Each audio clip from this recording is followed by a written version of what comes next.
Hello students, my name is Raj Chhetri और मैं आप सभी लोगों को मेरे अपने चैनल इंसेप्शंस कोचिंग इंस्टीट्यूट पे स्वागत करता हूं। आज हम लोग most important GK question series का पार्ट 5 करने जा रहे हैं। इसके आगे भी मैंने आप लोगों को पार्ट 4 तक करा दिया है। यदि आप लोग वीडियो को पहली बार देख रहे हैं तो इसके आगे जो भी मैंने कराया हुआ है पार्ट 4 तक का वीडियो, उन सारे वीडियो को आप लोग एक बार देख लीजिए। वहाँ से आप लोग का जो बेसिक कंसेप्ट है वो अच्छी तरह से क्लियर हो जाएगा। ठीक है, तो ये क्लास जो मैं अभी करवा रहा हूँ, ये क्लास खासकर उन सारे बच्चों के लिए बेनिफिशियल रहने वाला है जो डब्ल्यू पुलिस, एसआई और कांस्टेबल के लिए प्रिपरेशंस कर रहा है। और साथ साथ में ये वीडियो उन सारे बच्चों के लिए भी बेनिफिशियल रहेगा जो WPSC, SSC, CGL, CHSL, MTS, RRB, NTPC, group D, इन सारे एग्ज़ाम के लिए प्रिपरेशंस कर रहा है। ठीक है, उन सारे बच्चों के लिए भी ये बेनिफिशियल रहने वाला है। तो आप लोग वीडियो को अंत तक देखना, आप लोग को वीडियो क्लास अच्छी तरह से समझ में आ जाएगा। ठीक है, तो चलिए स्टार्ट करते हैं क्लास को, लेते हैं सबसे पहला क्वेश्चन। और सबसे पहला क्वेश्चन हम लोग देखते हैं कि क्या है हम लोग के पास में। ठीक है ना, तो देखिए क्वेश्चन नंबर 1 में, in which year the communist party was formed in India. Bharat में कम्युनिस्ट पार्टी का गठन किस साल को हुआ था या किस वर्ष को हुआ था, ये हमारा सबसे पहला क्वेश्चन। ठीक है, दिया है ऑप्शंस में 1927, 1925, 1930 और 1922। तो जो राइट आंसर होगा वो होगा आप लोग का 1925, यानी कि communist party of India was formed in the year 1925। और इसको फॉर्म किसके द्वारा किया गया था, इसकी स्थापना किया गया था इसके द्वारा, एम.एन. रॉय के द्वारा 1925 में। ठीक है ना, चलिए लेते हैं, देखिए देखते हैं कम्युनिस्ट पार्टी ऑफ इंडिया का जो लोगो है इस प्रकार का है। देखिए यहाँ पर कम्युनिस्ट पार्टी ऑफ इंडिया। ठीक है, इसकी स्थापना हुआ था कब, दिसंबर 1925। और जो हेडक्वार्टर है कहाँ पर है, हेडक्वार्टर न्यू दिल्ली में है। ठीक है, हेडक्वार्टर कहाँ पर है, न्यू दिल्ली में है। और स्थापना किसने किया था, देखिए एम.एन. रॉय है यहाँ पर। ठीक है, साथ साथ में कौन है, और एक आदमी है, देखिए चारू मजुमदार है यहाँ पर, और हसरत मोहिनी है। ये सारे के सारे वो फाउंडर्स थे उस समय। ठीक है, लेकिन मेन फाउंडर कौन है बोलने से क्वेश्चन एग्जाम में आपका आंसर होगा क्या, एम.एन. रॉय। ठीक है ना, तो ऑप्शंस में हम लोग को एम.एन. रॉय प्रोवाइड कराया जाएगा, तो याद रखना। क्वेश्चन नंबर 2 को लेते हैं। क्वेश्चन नंबर 2 में क्या लिखा हुआ है, देखिए the material use in the electric heater is. वो कौन सा सामग्री है जो इलेक्ट्रिक हीटर में यूज़ किया जाता है। आप लोग के पास में tungsten, nichrome, brass and steel है। ठीक है ना, तो करेक्ट आंसर जो होगा वो होगा आपका निक्रोम होगा। Nichrome is use. ठीक है ना, निक्रोम क्या किया जाता है, निक्रोम का यूज़ किया जाता है इलेक्ट्रिक हीटर में स्पेशली। ठीक है ना, जो टंगस्टन जो होता है ये filament of an electric bulb. ठीक है, ये जो फिलामेंट ये क्वेश्चन आता है एग्जाम में, filament of an electric bulb of an electric bulb is made of, तो वो टंगस्टन होगा। ठीक है, तो टंगस्टन का यूज़ कहाँ पर होता है, समझ में आ गया होगा। Filament of an electric bulb is made of tungsten. जो फिलामेंट होता है इलेक्ट्रिक बल्ब का वो किसका बना होता है, टंगस्टन का बना होता है। ठीक है, तो निक्रोम यूज होता है कहाँ पर, इलेक्ट्रिक हीटर में। चलिए देखते हैं क्वेश्चन नंबर 3 में क्या लिखा हुआ है, bronze is an alloy of. ठीक है, देखिए कांस्य किसकी मिश्र धातु है, क्वेश्चन से हम लोग के पास में।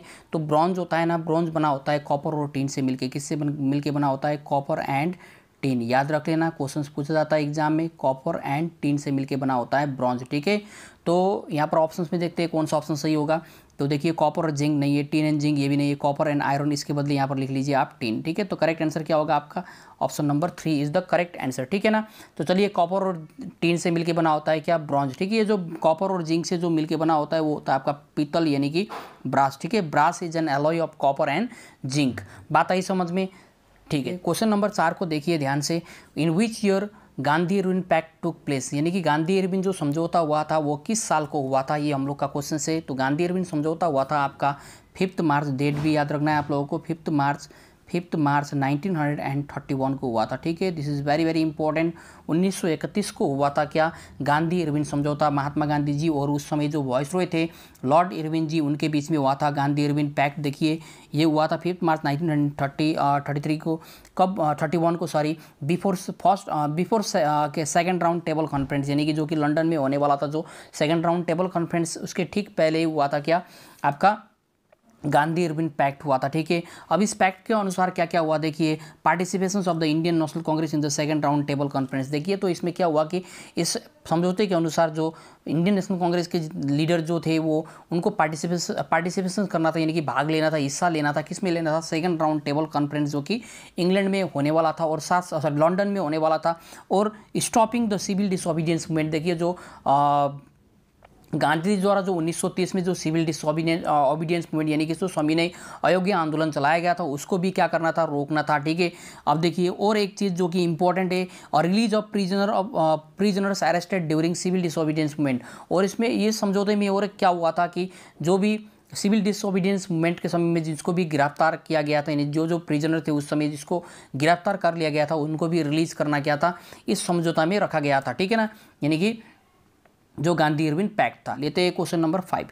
क्वेश्चन नंबर 5 में लिखा हुआ है, देखिए which ruler was contemporary to Gautam Buddha. वो कौन से रूलर थे जो गौतम बुद्ध के समकालीन थे, यानी कि भगवान बुद्ध के समकालीन थे, ठीक है। दिया है अशोका, कनिष्का, चंद्रगुप्त मौर्य और बिंबिसारा। चलिए देखते हैं करेक्ट आंसर क्या होने वाला है। तो करेक्ट आंसर होगा आपका बिंबिसारा, ठीक है। बिंबिसारा कौन है बोलने से, Bimbisara was the first Magadh ruler, means first जो मगध का जो डायनेस्टी था जिसको हम लोग बोलते हैं क्या हरियंका डायनेस्टी, ठीक है, यानी कि हरियंका जो वंश है उस वंश के संस्थापक का नाम पूछा जाए तो वो होगा आपका बिंबिसारा।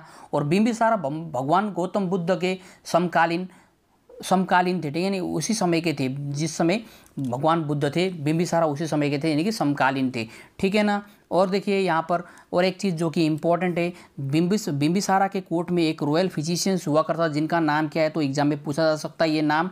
उनका नाम है जीवाका। क्या है? जीवाका, आप लोग को याद रखना है, ठीक है। अब देखिए बिंबिसारा का जो बेटा था उनका नाम था अजातशत्रु, ठीक है ना। अजातशत्रु किल्ड हिज फादर, उसने अपने पिताजी बिंबिसारा को मारा और फिर राज्य को हड़प लिया, ठीक है। और इसके बाद में क्या किया देखिए, इंपॉर्टेंट क्या है इसके, बिंबिसार अजातशत्रु ऐसे तो जानने के लिए बहुत सारी चीज़ें, लेकिन हम लोग को एग्जाम पॉइंट ऑफ व्यू से जानना है। तो देखिए अजातशत्रु का ड्यूरेशन क्यों इंपॉर्टेंट है, क्योंकि उसके समय में भगवान गौतम बुद्ध और महावीरा का क्या हुआ था? डेथ हुआ था, ठीक है। और उन्हीं ने क्या किया था? He organise the first Buddhist councils. उन्हीं अजातशत्रु ने क्या करवाया था? 483 BCE में फर्स्ट बुद्धिस्ट काउंसिल्स को ऑर्गेनाइज कराया था। कहाँ पर? राजगृह में, ठीक है ना। राजगृह में किस गुफा में बोलने से आपका आंसर होगा सप्तपर्णी गुफा, ठीक है ना। बहुत इंपॉर्टेंट है एग्जाम पॉइंट ऑफ व्यू से। नेक्स्ट देखते हैं चंद्रगुप्त मौर्य को। देखिए इनका जो शासनकाल रहा वो 323 BCE से 298 BC तक रहा, ठीक है। और इनको बोला जाता है founder of the Mauryan dynasty. उसको मौर्यन साम्राज्य का शासक जो फाउंडर संस्थापक बोला जाता है।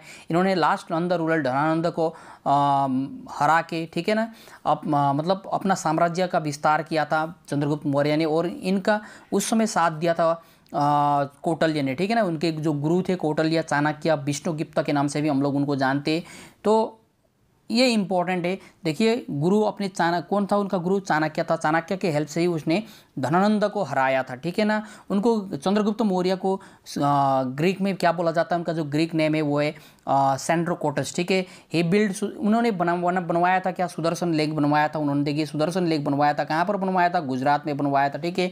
कहाँ पर? गिरनार हिल में, ठीक है ना। अब देखिए जो सेल्यूकस निकेटर था, सेल्यूकस निकेटर ने उन पर अटैक किया था 305 में। लेकिन सेल्यूकस निकेटर ने चंद्रगुप्त मौर्य के आर्मियों को देखते ही उन्होंने क्या कर दिया? चंद्रगुप्त मौर्य का जब उन्हें ह्यूज आर्मी यानी कि बड़ी मात्रा में आर्मियों की संख्या देखा तो अपने आप को सरेंडर कर दिया था चंद्रगुप्त मौर्य के आगे, ठीक है ना, सेल्यूकस निकेटर ने। और बाद में जाके सेल्यूकस निकेटर ने अपना जो एम्बेसडर था उनको भेजा था कहाँ पर? मेगस्थानी, जो कि भेजा गया था चंद्रगुप्त मौर्य के कोर्ट पर। और ये चंद्रगुप्त जो मेगस्थानी जी वही आदमी है जिन्होंने लिखा था इंडिका बुक। कौन सा बुक लिखा था? इंडिका। ये सारी बातें आप लोगों को ध्यान में रखना है, ठीक है ना, बहुत इंपॉर्टेंट है। इंडिका बुक किसने लिखा है? क्वेश्चन पूछा जाता है एग्जाम में। अब देखिए ही हेल्ड द फर्स्ट जैना काउंसिल। उन्हीं ने ही क्या करवाया था सबसे पहले जो जैना काउंसिल था, जो जैना परिषद था 300 BC में, वो उन्हीं ने ही क्या किया था? ऑर्गेनाइज करवाया था। कहाँ पर? पाटलिपुत्र में। बात आई समझ में? तो अब देखिए जानते हैं अशोका के बारे में। अशोका का जो शासनकाल रहा वो 369 BCE टू 232 BC तक ये अशोका का शासनकाल रहा। उन्होंने राजगद्दी में आने से पहले अपने 99 ब्रदर्स को मारा, फिर उसके बाद में मारा। तो उस केस में उसका जो साथ दिया ना, किसने दिया था साथ? उसका साथ दिया था राधा गुप्ता ने, ठीक है ना। अशोका को जाना जाता है देवनम पियादसी के नाम से, बहुत इंपॉर्टेंट है देवनम पियादसी। ये कहाँ से हम लोग को जानकारी मिलती है देवनम पियादसी के बारे में? रोमन देई जो इंस्क्रिप्शन है उससे हम लोग को जानकारी मिलता है अशोका का जो नाम है देवनम पियादसी उसके बारे में, ठीक है ना। अब देखिए उनका जो एक मेरठ पिलर था, एक था मेरठ पिलर और एक था उनका तोपरा पिलर, जो कि कहाँ पर है? हरियाणा में, ठीक है ना। उनको हरियाणा से शिफ्ट करा के कहाँ पर ले गया था? दिल्ली में ले गया था। अब ये शिफ्ट किसने करवाया एग्जाम में पूछा जाता है, तो वो शासक का नाम बताइए जिसने अशोका के तोपरा पिलर को दिल्ली मतलब हरियाणा से शिफ्ट करा के दिल्ली में ट्रांसफ़र किया था। तो वो कौन था बोलने से होगा वो आपका फिरोज शाह तुगलक, ठीक है ना। बहुत ही इंपॉर्टेंट है, फिरोज शाह तुगलक ने करवाया था, ठीक है। इन 1830। अब देखिए अशोका का जो ब्राह्मी स्क्रिप्ट था, अशोका का जो ब्राह्मी स्क्रिप्ट था उसको सबसे पहले किसने पढ़ने में आप सफलता हासिल की थी? तो क्वेश्चन ऐसे भी बनाया जा सकता है, तो वो था ना आपका जेम्स प्रिंसेप ने 1837 में अशोका का जो ब्राह्मी इंस्क्रिप्ट था वो पढ़ने में सफलता प्राप्त की थी, ठीक है। तो चलिए देखिए उनका जो उन्होंने जो मतलब बैटल किया था द फेमस कलिंगा वॉर, ठीक है ना, 261 में उसने फॉट किया था। और उस कलिंग वॉर के बाद में कलिंग वॉर के रक्तपात को देखते हुए उन्होंने अपने आप को चेंज किया और उन्होंने क्या किया? उन्होंने एडॉप्ट किया किसको? बुद्धिज़्म को एडॉप्ट किया। और साथ में क्या हुआ कि उन्होंने अपने बेटे महेंद्र और बेटी संघमित्र को भी कहाँ पर भेजा? उन्होंने श्रीलंका में भेजा बुद्धिज़्म को स्प्रेड करने के लिए, फैलाने के लिए, ठीक है ना। तो देखिए उनका जो सिटी श्रीनगर है प्रेजेंट डे में, जो सिटी श्रीनगर है उनका भी फाउंडेशंस उनको भी किसने फाउंड किया था? उनको भी फाउंड किया था अशोका ने। बहुत ही इंपॉर्टेंट है। उन्होंने 2 स्तूपा बनवाए, ठीक है। एक तो था सांची स्तूपा जो कि मध्य प्रदेश में, ठीक है ना। सांची स्तूपा कहाँ पर? मध्य प्रदेश में। और एक है उसका धामक स्तूपा उन्होंने कहाँ पर बनवाया था? सारनाथ जो कि उत्तर प्रदेश में। These are 2 important stupas that were build by आपका अशोका, ठीक है ना। अब देखिए जो स्टोन एडिक्ट जो आपका 13 है, इससे हमें किस चीज़ के बारे में जानकारी मिलती है? डिस्क्रिप्शन ऑफ कलिंगा वॉर के बारे में हम लोग को जानकारी मिलती है, स्टोन एडिक्ट आपका 13, ठीक है ना। चलिए तो करेक्ट आंसर होगा आपका क्या? बिम्बिसारा। चलिए लेते हैं नेक्स्ट क्वेश्चन नंबर 6 में देखिए, विच of the following is the busiest oceans for trade and commerce? वो कौन सा सबसे बिजिएस्ट ओशन से, किसके पॉइंट ऑफ व्यू से? ट्रेड यानी कि व्यापार और वाणिज्य के दृष्टिकोण से वो कौन सा सबसे बिजिएस्ट ओशंस रूट है, ठीक है ना। तो क्वेश्चन ये पूछा गया है, तो आप लोग का जो करेक्ट आंसर होगा तो वो होगा आपका नॉर्थ अटलांटिक सी रूट, ठीक है ना। नॉर्थ अटलांटिक सी रूट आप लोग देख सकते हैं नाम, the North Atlantic sea route is the correct answer. आई बात समझ में? तो अटलांटिक ओशंस होगा, क्या होगा इसका करेक्ट आंसर? अटलांटिक ओशंस होगा। बात आई समझ में? चलिए आगे बढ़ते लेते हैं नेक्स्ट क्वेश्चन को। ये डायरेक्टली आने वाला क्वेश्चन है एग्जाम में, देखिए लेते हैं next question. Which article of the Indian constitution deals with the separation of judiciary from the executive? भारतीय संविधान का वो कौन सा अनुच्छेद है जो न्यायपालिका को कार्यपालिका से अलग करता है, ठीक है, अलग करने से संबंधित है? तो क्वेश्चन ये हम लोग के पास में, तो देखिए separation of judiciary from the executive का मतलब होता है न्यायपालिका और कार्यपालिका को अलग करना। तो वो कौन सा अनुच्छेद है? तो याद रखना, this is very very important, article 50, ठीक है ना। आर्टिकल 50 सेपरेट करता है, अलग करता है किसको? न्यायपालिका मीन्स एग्जीक्यूटिव और जुडिशियरी को, ठीक है ना। तो article 50 is the correct answer. और यहाँ पर और एक चीज़ जो आप लोगों को जानना है, ये जो आर्टिकल 32 है, very very important article 32 is very very important, अनुच्छेद 32, ठीक है ना। क्योंकि इनको ना बोला जाता है कॉन्स्टिट्यूशनल रेमेडीज, ठीक है। और इन्हीं आर्टिकल को डॉक्टर भीमराव अम्बेडकर जी ने बोला था क्या? Heart and soul of the Indian constitution. आई बात समझ में? तो क्या होगा करेक्ट आंसर? आपका करेक्ट आंसर होगा आर्टिकल 50। बात आई समझ में? तो article 32 is very very important, क्यों? क्योंकि heart and soul of the Indian constitution से आर्टिकल 32 क्यों है ये मैं बाद में पढ़ाऊंगा आप लोग को, जब मैं बताऊंगा आर्टिकल 32 के बारे में, डिफरेंट मतलब अलग से पढ़ाऊंगा। नेक्स्ट देखिए, the Kakori train conspiracies was organise by which of the following party? देखिए जो काकोरी ट्रेन कंस्पायरेसी था या काकोरी कांड था, ठीक है ना, काकोरी ट्रेन रॉबरी भी बोलते हैं हम लोग इसको, काकोरी ट्रेन षड्यंत्र का नाम दिया जाता है, देखिए ये किसने आयोजन किया गया था? तो तो याद रखना मतलब इनका जो प्लान था वो प्लान किसने बनाया था, तो हिंदुस्तान रिपब्लिक एसोसिएशन ने बनवाया था, ठीक है ना। अब देखिए हिंदुस्तान रिपब्लिक एसोसिएशन ने जो काकोरी ट्रेन रॉबरी को अंजाम दिया वो कब किस साल में दिया, तो क्वेश्चन ऐसे ही बनाया जा सकता है। तो आंसर होगा 1925। आप लोग को याद रखना है ईयर 1925 में ये काकोरी कांड हुआ था, 9 अगस्त 1925। वेरी इंपॉर्टेंट, बहुत ही इंपॉर्टेंट है, ठीक है, काकोरी कंस्पायरेसी। अब देखो इनको अंजाम किसने दिया था, आप लोग देख लीजिए आदमी को भी, ठीक है ना। ये रहा आदमी, देखिए, एक तो है अशफाकुल्ला खान और दूसरा है रामप्रसाद बिस्ला, तीसरा एक और ठाकुर रोहन सिंह। बहुत ही इंपॉर्टेंट, बहुत इंपॉर्टेंट बात आई समझ में। चलिए अब देखते हैं, जानते हैं कि ये काकोरी ट्रेन रॉबरी में क्या क्या हुआ है, ठीक है। चलिए, Kakori conspiracy was a train robbery. देखो एक ट्रेन में क्या था, ये ट्रेन में लूटपाट, ठीक है ना। दैट टुक प्लेस कहाँ पर हुआ था, देखिए काकोरी कहाँ पर, लखनऊ उत्तर प्रदेश में हुआ था ये घटना, ठीक है ना। और इसको ऑर्गेनाइज किसने किया था बोलने से, हिंदुस्तान रिपब्लिक एसोसिएशंस। तो आपका जो करेक्ट आंसर होगा हिंदुस्तान रिपब्लिक एसोसिएशंस होगा। और ये Kakori train robbery exam point of view से बहुत इंपॉर्टेंट है। और इसको करवाया था किसने, मतलब किस तारीख को करवाया था, तो आपका आंसर होगा 9 अगस्त 1925 में, ठीक है ना। चलिए लेते हैं question number 9। When is the Indian constitutions day is observe, यानी कि भारतीय संविधान दिवस कब मनाया जाता है। भारतीय संविधान दिवस जो है ना, अब देखिए 26 जनवरी हम लोग रिपब्लिक डे मनाते हैं। इसका मतलब ये नहीं है कि हम लोग 26 जनवरी को ही हम लोग क्या मनाएंगे, संविधान दिवस मनाएंगे, ऐसा नहीं है, ठीक है ना। क्योंकि संविधान जो एडॉप्ट हुआ था, हम लोगों ने हमारा जो संविधान एडॉप्ट किया था वो किया था 26 नवंबर 1949 को हम लोगों ने किया था, ठीक है ना। तो जिस दिन हम लोगों ने संविधान को एडॉप्ट किया था उसी दिन को ही हम लोग क्या मनाते, संविधान दिवस मनाते। बात आई समझ में। तो इसलिए जो करेक्ट आंसर होगा वो होगा 26 नवंबर, क्योंकि हमारा जो संविधान था वो एडॉप्ट किया था कब, 26 नवंबर 1949 को, ठीक है ना। इस दिन को हम लोगों ने हमारा संविधान को क्या किया था, अपनाया था। इसलिए हम लोग 26 नवंबर को ही क्या मनाते, संविधान दिवस मनाते। बात आई समझ में। चलिए आगे बढ़ते, लेते दूसरा question number 10। The phenomenon of deviations of light rays from their original path when they passes from one medium to another is called. देखिए प्रकाश के किरणों के एक माध्यम से दूसरे माध्यम में जाने पर, देखिए प्रकाश की जो लाइट होती है ना, वो एक मीडियम से, यानी कि वन मीडियम से दूसरा मीडियम में जाने पर, ठीक है ना, अपने मूल पथ से क्या होता है, विचलन होता है। यानी कि अपना जो ओरिजिनल पाथ है ना, यानी कि जो अपना मेन पाथ है उस पाथ से वो क्या होता है, डेविएट होता है, यानी कि विचलन होता है, ठीक है।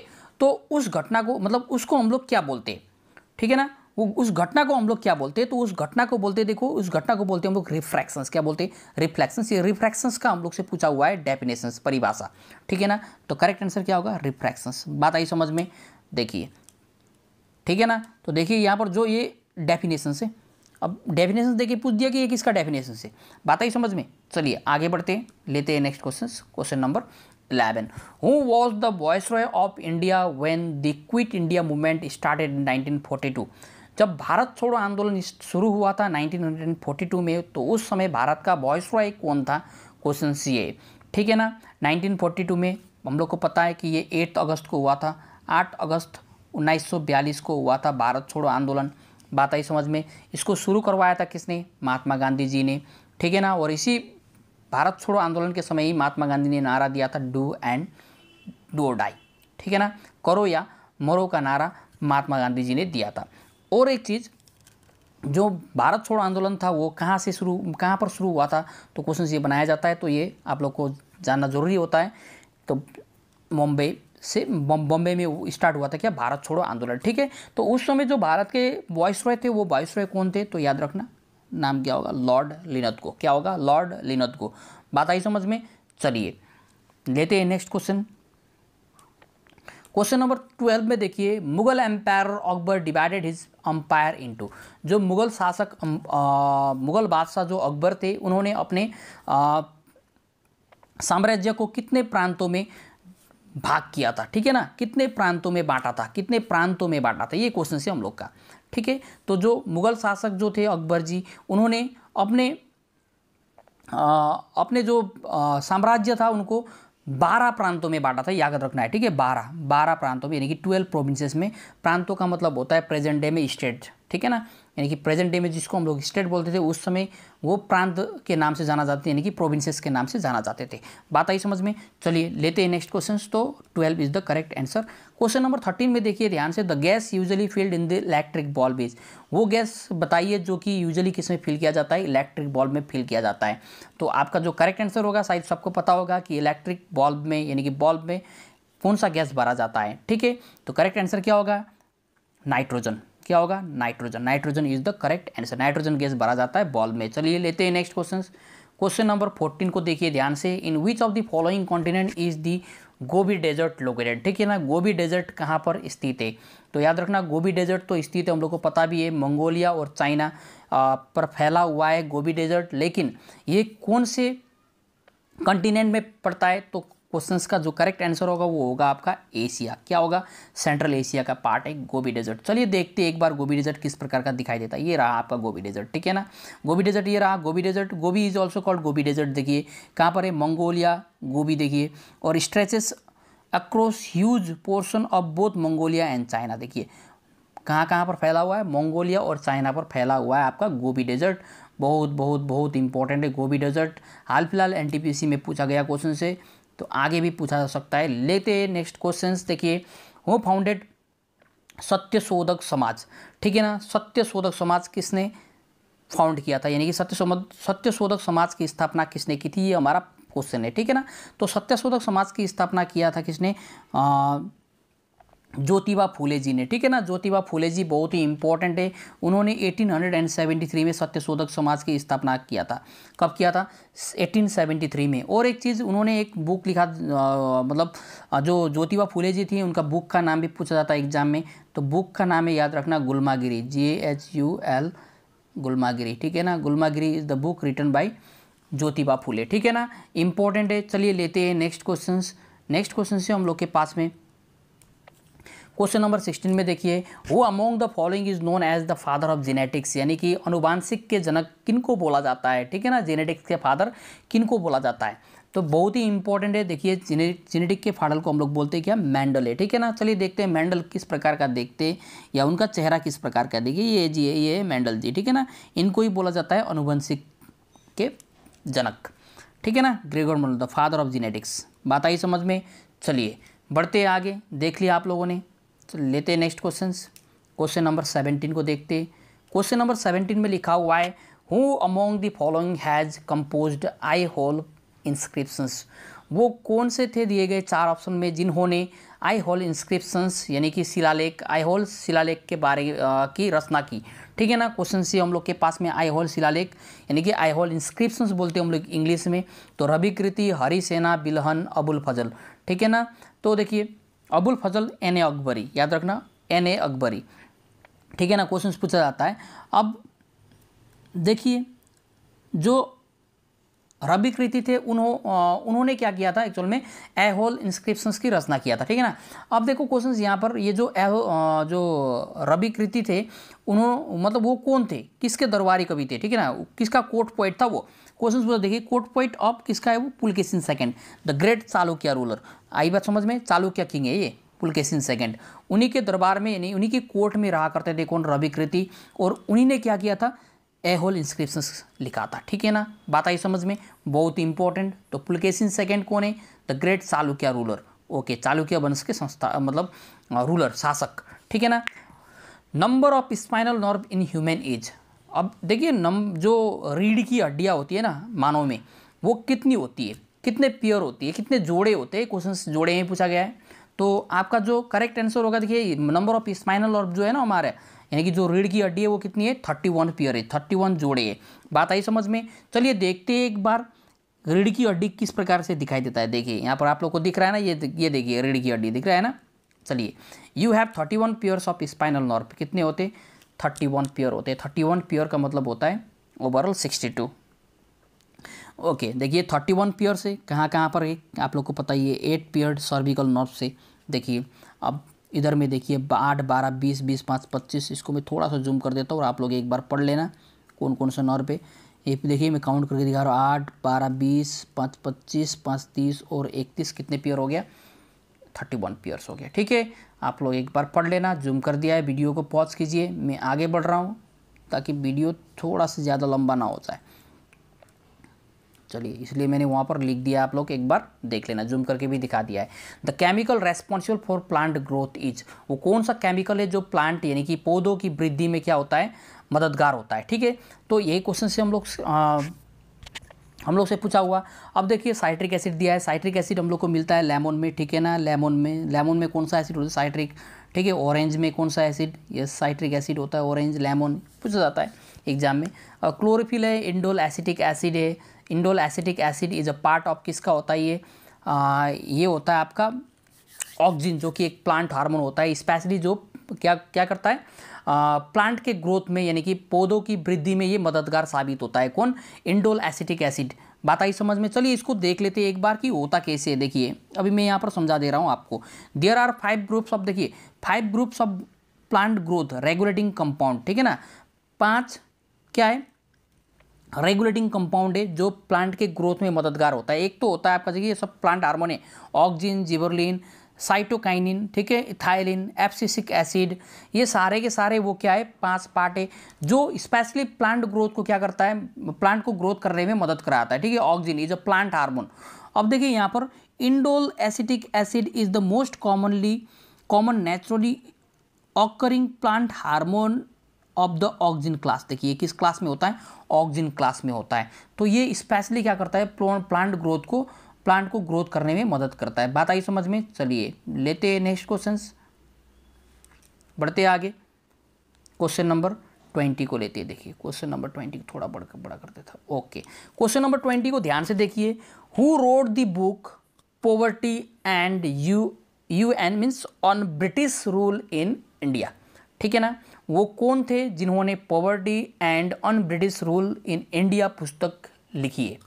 बात आई समझ में। तो poverty and on British rule in India was written by Dadabhai Naoroji. ठीक है, दादा भाई नौरोजी को हम लोग बोलते grand old man of India. ठीक है, इनको क्या बोला जाता है, grand old man of India. Grand old man पूछा जाता है of India, grand old man of India बोला जाता है दादा भाई नौरोजी को। और इन्होंने एक थ्योरी दिया था जिसको हम लोग जानते हैं ड्रेन ऑफ वेल्थ थ्योरी। क्या बोला जाता है, ड्रेन ऑफ वेल्थ थ्योरी। याद रखना, ये ड्रेन ऑफ वेल्थ थ्योरी किसने दिया था, drain of wealth theory. Drain of wealth theory किसने दिया था, दादा भाई नौरोजी ने दिया था। बात आई समझ में। चलिए आगे बढ़ते और एक जानने की कोशिश करते हैं। जो बीजी तिलक ने बहुत ही इंपॉर्टेंट, देखिए बाल गंगाधर तिलक, इनका जो बुक है ना, बुक भी आप लोग जान लीजिए कि बाल गंगाधर तिलक ने कौन सा बुक लिखा था। उनने लिखा था एक गीता रहस्य। याद रखना, गीता रहस्य बहुत ही इंपॉर्टेंट बुक है। देखिए गीता रहस्य। और एक था एक the Arctic home in the Veda. देखिए the Arctic home in the Veda. देखिए ये the Arctic home in the Veda. बात आई समझ में। ये 2 बुक इंपॉर्टेंट है, गीता रहस्य and the Arctic home in the Veda. These 2 books are very very important, written by बाल गंगाधर तिलक। और उन्होंने 2 न्यूज़पेपर, वीकली न्यूज़पेपर चलवाया था। एक तो था केसरी चलवाया। केसरी लिखा था किस में, केसरी लिखा गया था किस लैंग्वेज में, बोला मैंने मराठी में। और जो मराठा था वो इंग्लिश में लिखा गया था। ठीक है ना, देखिए केसरी किस में था, केसरी था उसका मतलब केसरी लिखा गया था मराठी लैंग्वेज में। बात आई समझ में। और जो महाराठा था वो लिखा गया था इंग्लिश में। बात आई समझ में। चलिए देखते हैं, आगे बढ़ते हैं, लेते हैं नेक्स्ट क्वेश्चंस। ये था कुछ इंपॉर्टेंट फैक्ट बाल गंगाधर तिलक जी के बारे में। लेते हैं question number 21। Which of the following is the primary sex organ of the female. देखिए मतलब जो औरतों में यानी कि महिलाओं में जो प्राथमिक यौन अंग होता है ना, उसे हम लोग क्या बोलते हैं। ठीक है, तो this is very very important. The primary sex organ in females is ovary. क्या होता है, ओवरी यानी कि अंडाशय। क्या बोलते हैं हम लोग इसको हिंदी में, अंडाशय बोलते हैं। चलिए देख लेते हैं कि इसका होता कैसे है। देखिए the ovaries are the main reproductive organs of a women. देखिए बात आई समझ में। The 2 ovaries which are about the size. देखिए सेम साइज का जो 2 ओवरी होता है, यहाँ पर मैं आप लोग को दिखा रहा हूँ। यहाँ पर देखिए ये दिख रहा है ना, okay. Ovaries shape of almonds produce female hormones. देखिए कौन सा हार्मोन निकालता है, उस दिन मैंने बताया था, एक तो ऑस्ट्रोजन और दूसरा होता है आपका प्रोगेस्टेरोन, 2 सेक्स हार्मोन ऑफ फीमेल्स। ठीक है ना, और मेल सेक्स हार्मोन मैंने उस दिन बताया था, आप लोग रिकॉल कर लेना, टेस्टेस्टेरोन। बात आई समझ में। चलिए टेस्टेस्टेरोन किसका होता है, मेल का, मेल सेक्स हार्मोन होता है। बात आई समझ में। चलिए आगे बढ़ते हैं, नेक्स्ट लेते हैं। क्वेश्चन नंबर 22 में देखिए, Sikkim was made an integral part of India due under the, देखिए वो कौन सी अमेंडमेंट, ये कौन सा संशोधन था जिसके तहत सिक्किम को भारत का एक अभिन्न अंग बनाया गया था, ठीक है ना। तो वो था आपका 36th अमेंडमेंट एक्ट, जो कि आया था आपका 1975 में।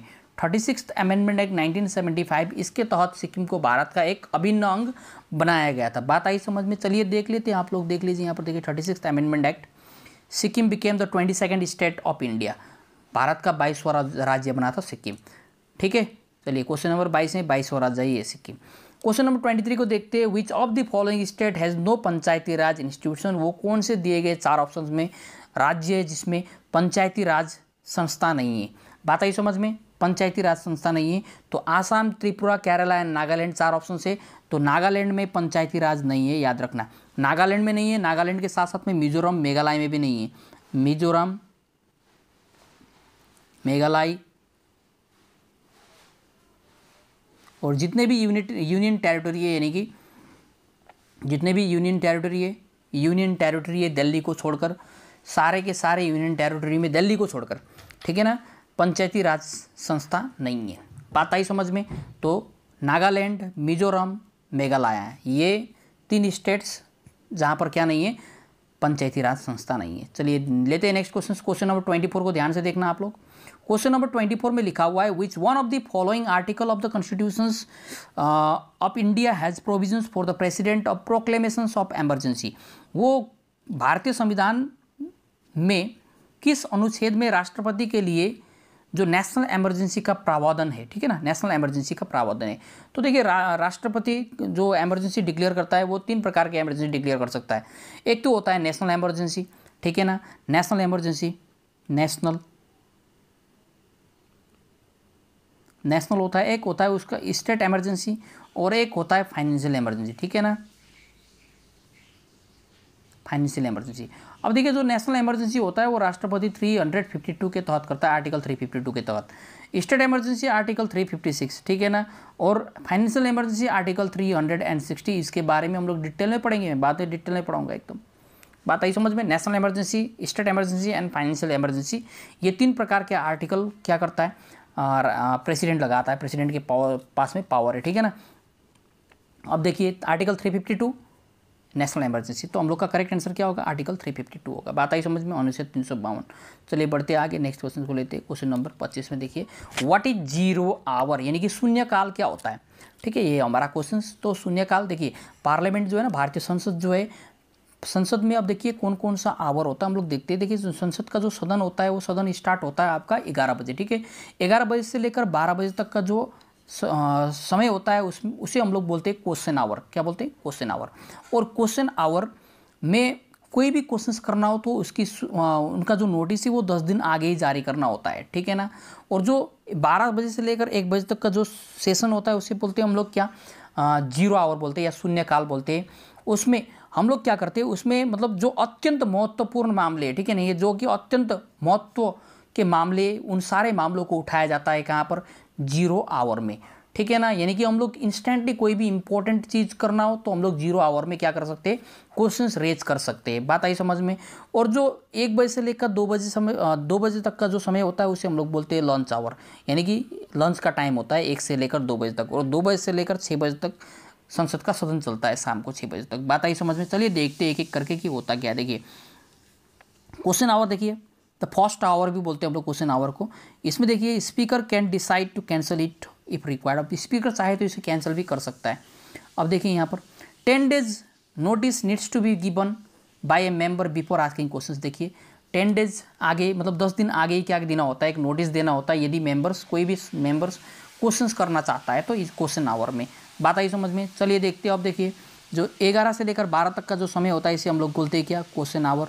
12 से लेकर 1 बजे तक का जो समय बोलता है हम लोग क्या बोलते हैं उसे, 0 आवर। यहाँ पर देखिए लंच, ठीक है ना। और फिर यहाँ पर होता है जितने भी 2 बजे से लेकर उधर, देखिए क्वेश्चन आवर और 0 आवर के अंतर्गत किसी भी हम लोग बिल वगैरह के बारे में डिस्कस नहीं कर सकते, ठीक है ना।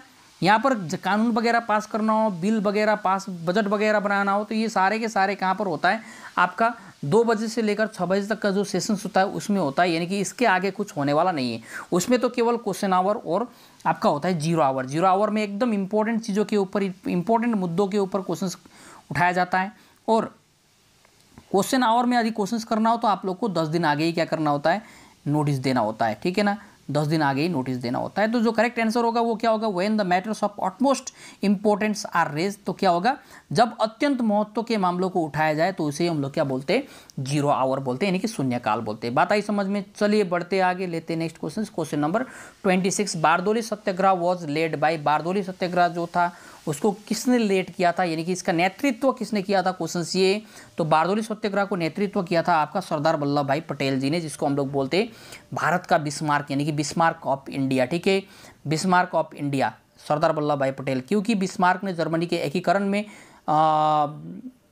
एकीकरण किया था, ठीक उसी प्रकार से भारत का जो एकीकरण, यूनिफिकेशंस किया था, भारत का जो भारत को यूनिफाई करने में सरदार वल्लभ भाई पटेल ने अपना योगदान दिया था, ठीक है ना। इसीलिए सरदार वल्लभ भाई पटेल को हम लोग क्या बोलते हैं, बिस्मार्क ऑफ इंडिया भी बोलते हैं। सरदार वल्लभ भाई पटेल का जो टाइटल था, सरदार का टाइटल उनको दिया गया था बारदोली सत्याग्रह के बारदोली सत्याग्रह के दौरान ही दिया गया था, उनको मिला था ये टाइटल। और ये टाइटल उनको दिया था स्पेशली पीजेंट्स, यानी कि जो वहाँ के किसान थे, किसानों ने दिया था उनको टाइटल सरदार जी का, ठीक है ना। लेकिन ऑप्शंस में यदि किसान ना हो तो फिर यहाँ पर कौन होगा, महात्मा गांधी जी होंगे, ठीक है, महात्मा गांधी जी ने दिया था, याद रखना। बारदोली सत्याग्रह देखिए 1928 में हुआ था, ठीक है। कहाँ पर है बारदोली, तो गुजरात में, याद रखना है, बारदोली कहाँ पर है, गुजरात में। देखिए 1928 में हुआ था। द प्रोटेस्ट टुक प्लेस, देखिए कैसे हुआ था ये, Bardoli Satyagraha was an attempt to make peaceful protest by the peasants of India against the British India, ठीक है ना। तो कृषकों द्वारा, यानी कि किसानों द्वारा किया गया आंदोलन था बारदोली सत्याग्रह, और ये किसके अगेंस्ट में था, ये ब्रिटिशर्स के अगेंस्ट में था, ठीक है ना। चलिए बढ़ते हैं आगे, क्वेश्चन नंबर 27 को देखते हैं। Which article of the Indian constitution deals with the right to constitutional remedy. देखिए ये थोड़ी देर आगे मैंने बताया था आर्टिकल 32, जिसको हम लोग heart and soul of the Indian constitution बोलते हैं, लेकिन इसको बोला किसने था, डॉक्टर भीमराव अंबेडकर जी ने बोला था। तो ये इंपॉर्टेंट है आर्टिकल 32, ठीक है ना। भारतीय संविधान का कौन सा अनुच्छेद है संवैधानिक उपचार के अधिकार के बारे में बताता है, संवैधानिक उपचार के अधिकार, ठीक है ना, बारे में बता देने की, राइट टू कॉन्स्टिट्यूशनल रिमेडी, ठीक है ना। तो ये होगा आपका article 32, heart and soul of the Indian constitution. बात आई समझ में। अब ये आर्टिकल 6 आता है equal opportunity in the field of public employment, यानी कि रोजगार के क्षेत्र में सबको क्या देना चाहिए, बराबर मौका देना चाहिए, ठीक है ना। अब देखिए ये जो है आर्टिकल 21 ये बताता है आपको right to life and personal liberty, याद रखना, right to life and personal liberty, ये है आपका आर्टिकल 21। बात आई समझ में। आर्टिकल 30 को देखिए, तो आर्टिकल 30 वही माइनॉरिटी के बारे में बताता है। अब देखिए आर्टिकल 30 को मैं आप लोग को दिखा देता हूँ। तो आर्टिकल 30 क्या करता है, अब the Indian constitution right of the minorities. अब ये माइनॉरिटी को अधिकार मिला है, क्या मिला, क्या कैसा अधिकार मिला है, देखिए इस्टेब्लिश करने के लिए और एडमिनिस्टर करने के लिए, क्या एजुकेशनल इंस्टीट्यूशंस को एडमिनिस्टर करने और इस्टेब्लिश करने का अधिकार किसको मिला है, माइनॉरिटीज़ को मिला है, ठीक है। दिस इज व्हाट आर्टिकल 30, बहुत इंपॉर्टेंट है। चलिए लेते हैं next question, question number 28। Life span of RBCs, यानी कि जो रेड ब्लड सेल्स होता है उनका जो ड्यूरेशन, यानी कि उनका जो जीवन काल होता है वो कितने दिनों का होता है, तो याद रखना ये होता है आपका 120 डेज़ का। चलिए देखते हैं कि ये आरबीसी होता क्या है, कहाँ कहाँ पर आरबीसी का फॉर्मेशंस कहाँ पर होता है, जानना जरूरी है। आरबीसी का जो फॉर्मेशंस होता है वो होता है आपका बोन मैरो में होता है, कहाँ पर होता है, बोन मैरो में होता है, ठीक है ना। और इनका जो ड्यूरेशन होता है वो कितना होता है, 120 दिन का होता है, ठीक है ना, ह्यूमन रेड ब्लड सेल्स। बात आई समझ में। चलिए लेते हैं next question, RBC life span is 120 दिन। चलिए लेते हैं नेक्स्ट क्वेश्चन, क्वेश्चन नंबर 29 को देखिए। Indian independence league was founded by, जो भारतीय यानी कि इंडियन इंडिपेंडेंस लीग था उसकी स्थापना किसके द्वारा की गई थी, ये हम लोग के पास में क्वेश्चन है। इंडियन इंडिपेंडेंस लीग याद रखना 1928, ठीक है ना, किसने किया था बोलने से ये होगा आपका रास बिहारी बोस। कौन होगा, रास बिहारी बोस ने। तो इंडियन इंडिपेंडेंस लीग स्थापित करने यानी के पीछे का उद्देश्य ये था कि जो भी भारत के जितने भी लोग थे जो बाहर यानी कि विदेशों में रह रहे थे उनको एक प्रकार से क्या करना था, यूनाइट करना था। किस चीज़ के लिए, उनको एक प्रकार से जागरूक करना था ताकि जो भी प्रेजेंट टाइम में मतलब उस समय में जो ब्रिटिशर्स द्वारा जो अत्याचार हो रहा था उसके खिलाफ एक्शंस लेने के लिए भारतीयों को यूनाइट करना ही क्या था एक्चुअल में इंडियन इंडिपेंडेंस लीग का उद्देश्य था, ठीक है ना, to fight against the colonial rule prevailing in India that time, ठीक है ना, जो कॉलोनियल रूल था उस समय उसके अगेंस्ट में फाइट करने के लिए जो भी भारत के लोग यानी कि भारतवासी, भारत के जो लोग थे जो बाहर देशों में रहा करते थे उनको क्या करना था एक्चुअल में यूनाइट करना था इंडियन इंडिपेंडेंस लीग का मकसद। बात आई समझ में? देखिए यहाँ पर लिखा हुआ है शाहिद Rashbehari Bose founder president, okay, Indian form to organise the people of India who were living in foreign countries. बात आई समझ में? उन सारे लोगों को एकत्रित करना था जो विदेशों में रह रहे थे, ठीक है ना। चलिए, the speed of sound is faster in, जो स्पीड होता है साउंड का वो सबसे ज़्यादा कहाँ पर होता है, तो speed of sound faster in आपका होता है सॉलिड में। सॉलिड का मतलब हो सकता है ये स्टील हो, ठीक है, तो सॉलिड यानी कि ठोस में क्या होता है ध्वनि की जो गति होती है वो सबसे तेज होती है कहाँ पर, सॉलिड में। बात आई समझ में? यदि वैक्यूम की बात किया जाए तो वैक्यूम में साउंड का जो स्पीड होता है वो जीरो होता है, यानी कि ना मतलब sound cannot pass through vacuum, ठीक है ना, वैक्यूम से साउंड पास नहीं हो सकता है। बात आई समझ में? Mean sound cannot travel in vacuum, okay.